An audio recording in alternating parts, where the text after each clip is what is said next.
कल कुछ वर्ग के सूत्र बताए थे और आगे चलिए आज उसी चैप्टर से आपको वर्ग के कुछ क्वेश्चन कराएंगे। तो वर्ग क्या होता है इसके बारे में कल मैंने बताया था। ठीक है, आज इस पे जो भी क्वेश्चन है उनको मैं कराऊंगा। सूत्र सभी आप लोगों ने कल क्लियर कर लिए होंगे और याद भी होंगे आपको। तो क्वेश्चन लेते हैं। पहला क्वेश्चन है कि भुजा दे रखी है 15 सेंटीमीटर। ठीक है, ये ठीक है, और कह रहा है कि क्षेत्रफल ज्ञात कीजिए।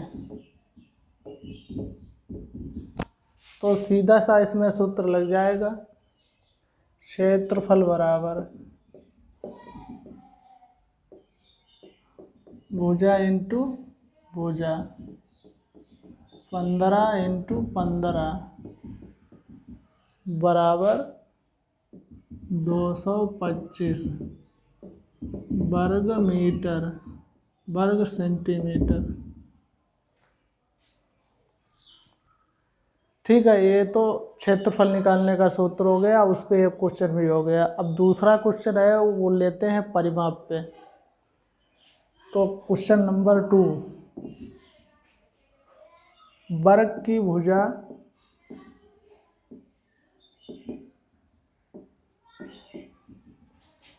इसमें दे दी गई है 8 सेंटीमीटर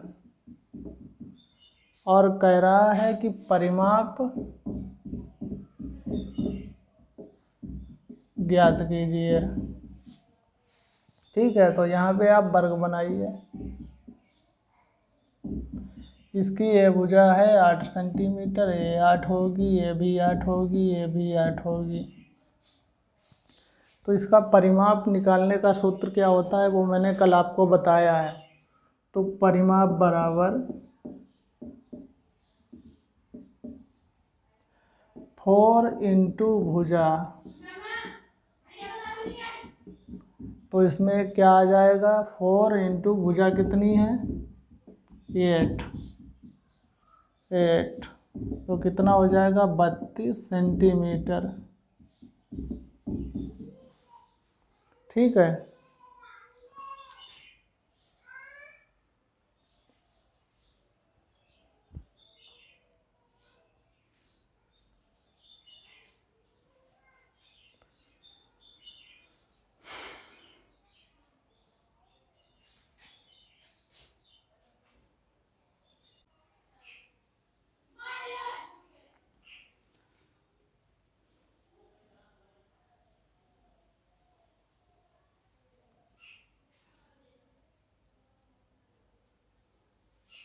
चलिए एक और क्वेश्चन करते हैं। क्वेश्चन नंबर 3, ये 2 ये 1। वर्ग का विकर्ण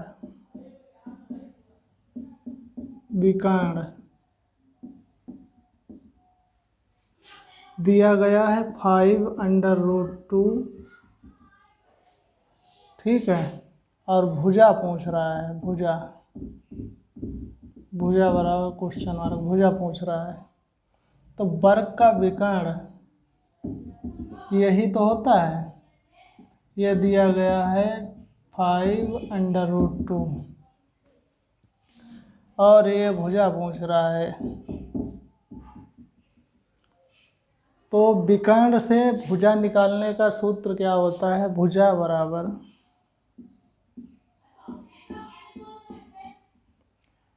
विकर्ण अपान √2।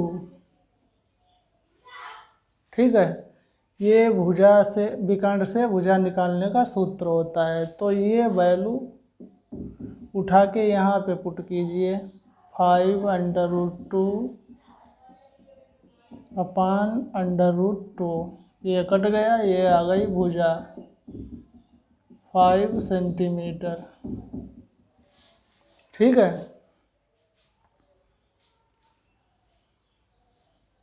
अब क्वेश्चन अगला देखिए। क्वेश्चन नंबर 4, मान लीजिए अगर भुजा दी गई है, भुजा दी गई है 10, ठीक है, और विकर्ण पूछ रहा है, विकर्ण बराबर क्वेश्चन मार्क।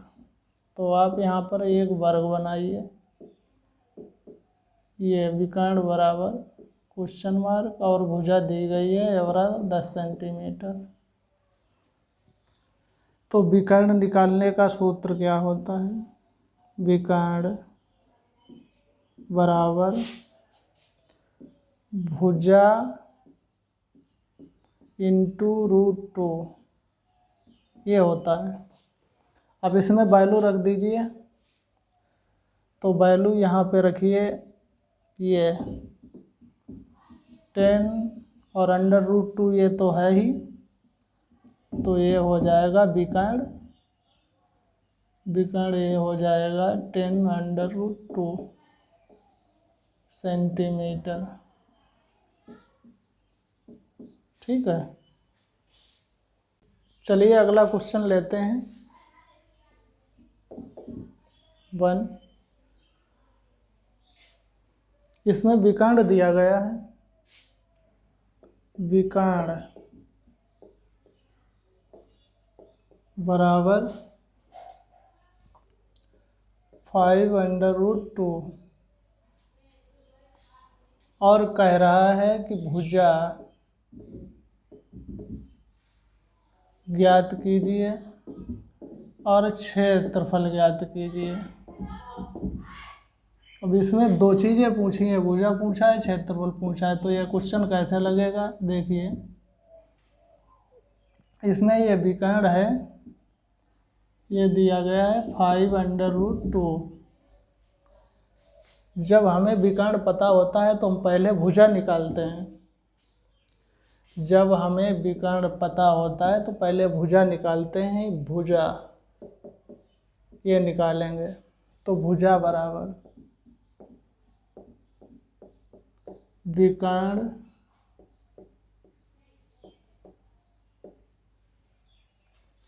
अपान √2, यही तो सूत्र होता है। चलिए 5√2 अपान √2 ये कट गया, ये आ गई भुजा 5 सेंटीमीटर, ठीक है। देखिए जब भुजा आ गई 5 सेंटीमीटर तो क्षेत्रफल, अब जब भुजा मालूम हो गई हमें ये 5 सेंटीमीटर है, तो ये भी 5 सेंटीमीटर होगी, ये भी 5 सेंटीमीटर होगी, ये भी 5 सेंटीमीटर होगी। तो अब क्षेत्रफल का सूत्र है वो लगा दीजिए आप, भुजा इंटू भुजा,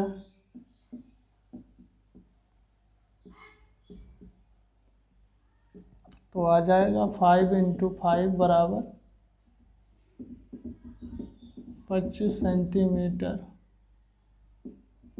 वर्ग सेंटीमीटर, ठीक है। ऐसे ही A to Z क्वेश्चन जो भी हैं वो सब ऐसे ही लगेंगे। किसी में भुजा पूछेगा, किसी में विकर्ण पूछेगा, किसी में क्षेत्रफल पूछेगा, किसी में परिमाप पूछेगा। आपको डरने की ज़रूरत नहीं है, किसी में कई चीज़ें कंबाइंड करके पूछेगा। कहेगा कि भुजा बताइए, विकर्ण बताइए, क्षेत्रफल दिया गया है, और कहेगा कभी कभी कि परिमाप दिया गया है, आप भुजा बताइए और फिर इसका क्षेत्रफल भी बताइए। तो वो इस तरीके से ही लगेंगे, उसमें वही सूत्र लगेंगे जो भी 4-5 सूत्र हैं। कैसा भी क्वेश्चन हो वो सब क्वेश्चन इसी से होंगे, बाहर कहीं भी भटकने की ज़रूरत नहीं है। अगर वर्ग का क्वेश्चन है और वो सॉल्व करना है तो ये जो भी सूत्र 4-5 हैं इनको आप रट डालिए, इस तरीके से रटिए और समझिए, ताकि आपको जीवन में कभी दिक्कत ना पड़े वर्ग के क्वेश्चनों को हल करने में। जो भी क्वेश्चन आपको वर्ग से संबंधित समझ में नहीं आ रहा है वो क्वेश्चन मैं आपको करवा दूंगा। आप उस क्वेश्चन को, मेरा मोबाइल नंबर है 9454467135 ये व्हाट्सअप नंबर है, इस पे आप भेज दो। उस क्वेश्चन का सलूशन विधिवत करके मैं आपके पास भेज दूंगा। या तो जो भी क्वेश्चन आपको नहीं आता है उसके बारे में और भी बच्चे पूछ रहे हैं तो उसको मैं यहीं पे एक वीडियो में जो भी क्वेश्चन है नहीं हो रहे हैं उनका डाउट है वो क्लियर करके वीडियो अपलोड कर दूंगा। तो ठीक है, चलिए आज ये वर्क का टॉपिक है वो समाप्त हो गया और आगे हम अब आयत आपको पढ़ाएंगे। आयत क्या होता है उसके बारे में A to Z जो भी इंफॉर्मेशन है, सूत्र हैं, ट्रिक हैं, वो सब मैं आपको बताऊंगा। और ट्रिक कुछ नहीं होता, अभी बस सिर्फ आसान शब्दों में आप इन क्वेश्चनों को हल करने के तरीके को बता दो, बस वही ट्रिक बन जाती है। अब इसमें देखो कितना आसान है, जो भी है वो करना। कोई भी क्वेश्चन हो आयत से भी वो हटके नहीं बाहर जाएगा, वो भी आपका सॉल्व होगा। तो आयत की जो भी क्लास है वो मैं आगे लूँगा और उसके क्वेश्चन आंसर भी करवाऊँगा।